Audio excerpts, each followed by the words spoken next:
राम जी ने बढ़िया भाव प्रकट किया। हम लोग कई बार कथा में बोलते हैं, आपको भी बोलते हैं, आप भी बोलते हैं स्वभावश भक्ति करो भक्ति करो। हम भी बोलते हैं भक्ति करो, भक्ति सार है।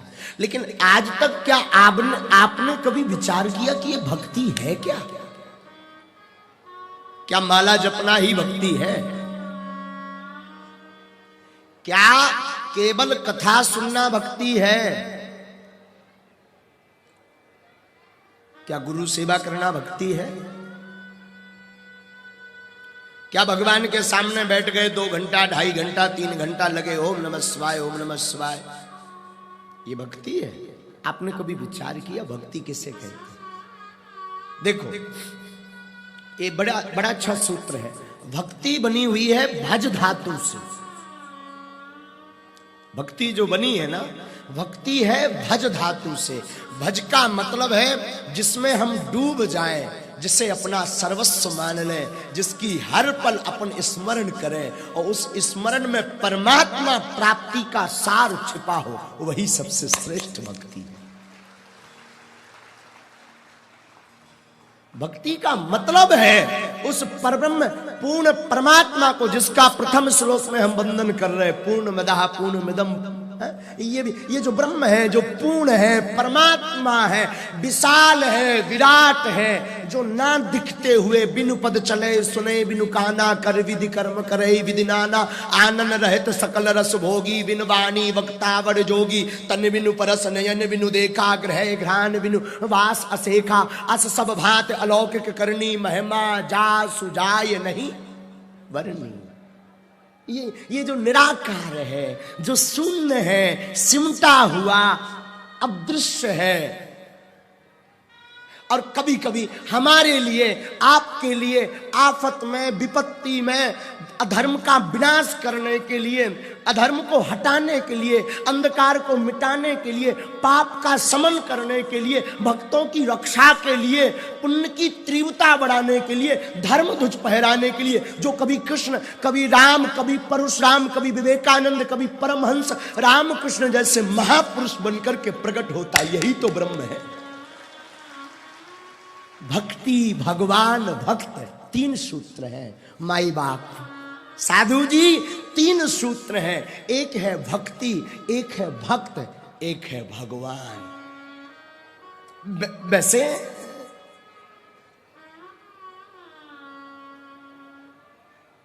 भक्ति, भक्त और भगवान तीनों अलग नहीं ना। जैसे सूर्य की किरणों से सूर्य अलग नहीं, सूर्य की किरण में और सूर्य में अंतर नहीं। क्या अंतर है? नहीं। ठीक उसी प्रकार भक्ति में, भक्त में, भगवान में भी कोई अंतर नहीं।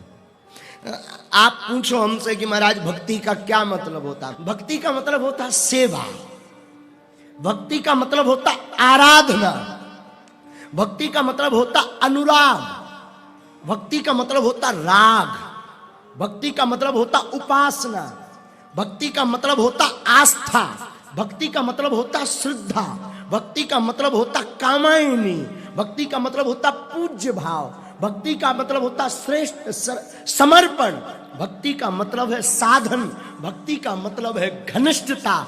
जिस जल में डूब जाए वो जल परमात्मा तक पहुंचा दे, तो समझिए ये भी एक भक्ति है।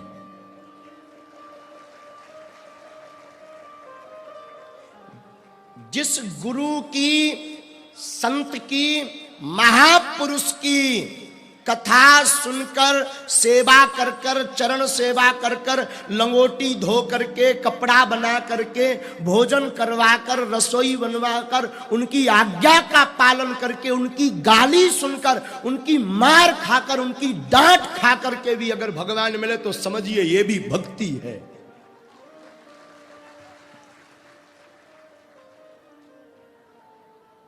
तो हम लोग कहते भक्ति करो, आप भी कहते भक्ति भक्ति भक्ति, पर कभी आप विचार करिएगा, क्या आप जो भक्ति कर रहे हैं वो सही है? आप जो से भज रहे हैं भज रहे हैं, जिसका पूजन कर रहे हैं, क्या वो सही है? बुरा मत मानिए।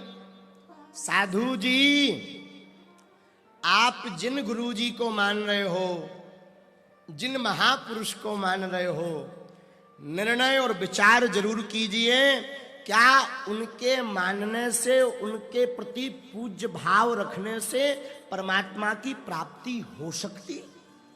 ये विवेक बहुत जरूरी। व्यक्ति जीवित हैं वर्तमान में, उन व्यक्तियों पर किसी ना किसी महापुरुष की कृपा जरूर है। आपके मानने अथवा ना मानने से कोई फर्क नहीं पड़ता महापुरुषों को, भगवान को भी नहीं। जैसे एक होती हवा, क्या होती है भैया? हवा। एक होती कृपा। हवा दिखाई नहीं पड़ती पर होती है। हाँ जी या ना जी? बोलिए ना। हवा दिखाई तो पड़ती नहीं। अब कोई कहे दिखाओ हवा के कितने लंबे हाथ हैं, कितनी बड़ी नाक है, आंखें छोटी छोटी हैं कि बड़ी बड़ी। हवा है तो, पर दिखाई नहीं पड़ती। उसी प्रकार संत की, गुरु की, भगवंत की कृपा होती है पर दिखाई नहीं पड़ती है।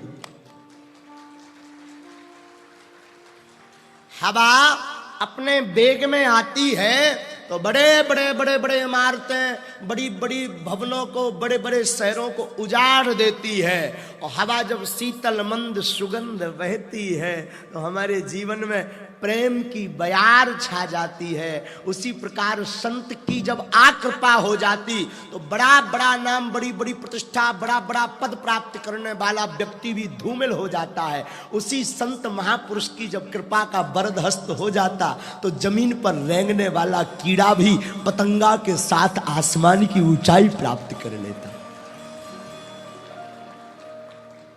यह है भक्ति का सार, यह है संत की कृपा। और इसे ही कहते हैं एक महीने में, क्या कहते भैया? एक महीने में इसे कहते भक्ति। भक्ति का मतलब है पूर्ण समर्पण। मैं प्रार्थना करूं, बुरा मत मानिए साहब,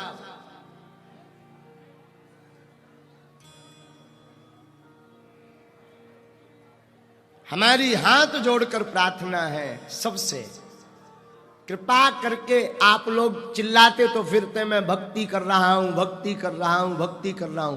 आप जिस गुरु की, जिस संत की, जिस स्थान से, चाहे वो कोई भी धाम हो, चाहे बागेश्वर धाम हो, चाहे मेहंदीपुर बालाजी धाम हो, चाहे तिरुपति बालाजी धाम हो, चाहे बैजनाथ धाम हो, चाहे जगन्नाथ धाम हो, चाहे द्वारका धाम हो, चाहे वृंदावन धाम हो, अथवा श्री अयोध्या धाम हो, अथवा श्री चित्रकूट धाम हो, वैष्णव धाम हो, मैहर धाम हो, राम राजा सरकार ओरछा धाम हो, कुंडेश्वर धाम हो, जिस धाम से आप जुड़े, जिस गुरु से जुड़े, चाहे रामकृष्ण परमहंस से जुड़े, स्वामी विवेकानंद से जुड़े, अथवा जगतगुरु तुलसी पीठ वाले महाराज जी से जुड़े, अथवा मलुक पीठ वाले महाराज जी से जुड़े, अथवा बागेश्वर धाम वाले दादा गुरु और सन्यासी बाबा से जुड़े, जीवन में एक बात याद रखना, जब तक तुम उनके चरणों में समर्पण नहीं रखोगे तब तक वो कृपा नहीं करेंगे। और आपकी भक्ति तब तक अधूरी है भैया। कब तक? तब तक अधूरी है जब तक पूर्ण समर्पण नहीं। पूर्ण समर्पण का मतलब मेरी गाड़ी तेरे हवाले, तू जाने तेरा काम जाने। पूर्ण समर्पण का मतलब हमने अपनी जिंदगी की डोर तुम्हारे हाथ में सौंप दी, अब चाहो तो तार दो, चाहो तो पार उतार दो या डुबो दो। लेकिन एक बात बोलूं भैया, मेरे प्यारे भैया, शरण गए मरण नहीं होती, ये पक्का है। तो भक्ति का मतलब है पूर्ण समर्पण। भक्ति का मतलब है निष्ठा पूर्वक डोर परमात्मा के हाथ में, गुरु के हाथ में सौंप देना। भक्ति